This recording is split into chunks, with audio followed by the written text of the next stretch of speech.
Today we are going through an incredible real-life sea adventure. We are not afraid to die, if we can all be together.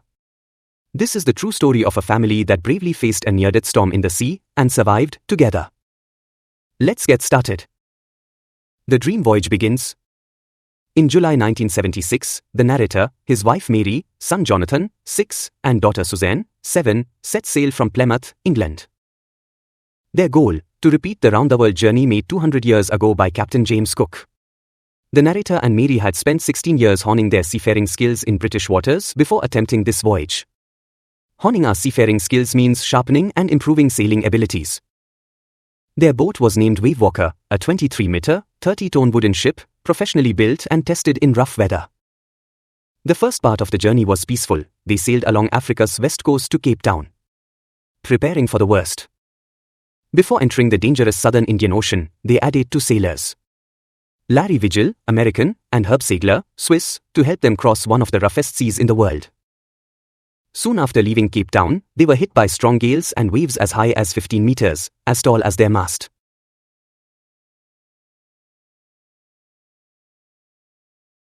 The big storm January though. The sea was wild. To slow down, they removed the sail and used a mooring rope across the back of the boat.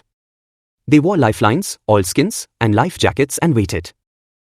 Then came an ominous silence. The wind stopped suddenly. Ominous silence means a scary calm that signals something bad is about to happen. Suddenly, a huge black wave rose behind them. It looked like a wall, vertical and almost double the size of other waves. The wave crashed over the ship. The narrator's head hit the wheel. He was thrown into the sea. For a moment, he accepted death peacefully, but then his head popped out of the water.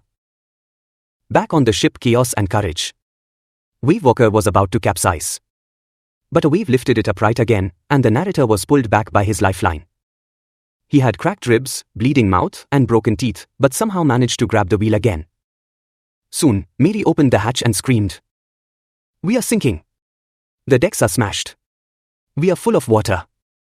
The narrator gave her the wheel and crawled inside. There was water everywhere, broken furniture, and the starboard side, right side, was badly damaged. "The kids, stay calm."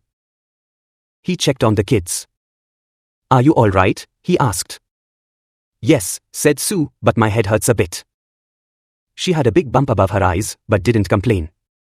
They started emergency repairs, sealing holes with canvas and screws, but water was still entering.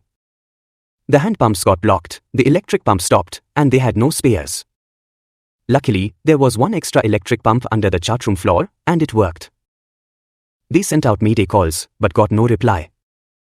Mayday calls means emergency messages sent out by ships or planes asking for help. Sue's bravery. Sue's head had swollen, eyes turned black, and she had a deep cut on her arm. When asked why she didn't say anything earlier, she replied, "I didn't want to worry you when you were trying to save us." What bravery from a 7-year-old child. The fight for survival, January 3rd to 5th. By 3rd January, the water level was somewhat controlled, but there was still a massive leak. The narrator found 2 small islands nearby, their only hope. They were like pinpricks in the vast ocean. Pinpricks in the vast ocean, very small targets in a huge sea. They couldn't use sails, so they hoisted a storm jib and aimed toward the islands. They finally ate corned beef and biscuits after 2 days. But at 4 p.m. that day, more black clouds returned. The storm worsened again, and they lost hope once more. The famous line, "We are not afraid to die." On 5th January, when the narrator tried to comfort the kids, Jonathan asked, "Daddy, are we going to die?" The narrator tried to reassure him. Jonathan said, "We aren't afraid to die, if we can all be together." This moment gave the narrator new strength. A sea anchor and hope. To protect the weak right side of the ship, he made a sea anchor with ropes and plastic barrels. He and Mary sat silently, holding hands, thinking the end was near. But somehow, the boat survived the night, finding the island a tousled head and a hug. On January 6, the storm calmed. The narrator used his sextant, charts, and spear compass to calculate where they were. They were somewhere in a 150,000 square kilometers ocean, looking for a 65-kilometer wide island. Just as he lost hope, Jonathan came with a tousled head, asking for a hug. Tousled head messy, uncombed hair. "Why a hug now?" asked the narrator. Because you are the best captain, you found the island, said the kids. He rushed out, and there it was. Ile Amsterdam, a small volcanic island, but to them, it looked as big as a battleship. They had made it. Safe on shore. Final thoughts. The next morning, they reached shore. All 28 people on the island cheered and helped them.